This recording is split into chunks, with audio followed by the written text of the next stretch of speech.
ভারত হচ্ছে সবচেয়ে পুণ্যভূমি, ভারত একটা তীর্থ সমান।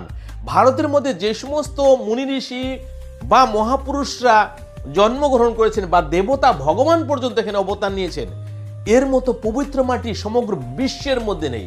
সেই মাটিকে, সেই বায়ুকে, সেই জলকে যদি আপনি অপবিত্র করেন, তাহলে সাজা তো পেতেই হবে, এবং অতি শীঘ্র।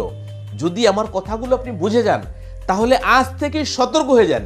এই মাটিকে, এই বায়ুকে, এই জনসাধারণকে অপবিত্র করবেন না, এদের মনের মধ্যে লালসা বাড়াবেন না, এদের মনের ভিতরে বুড়া বিচার দেবেন না, এমন বস্ত্র আপনি পরবেন না, এমন কথাবার্তা বলবেন না, বা ঘরের মধ্যেও নিজেরা কলহ করবেন, যেটা শাস্ত্র বিরুদ্ধ, অধর্ম।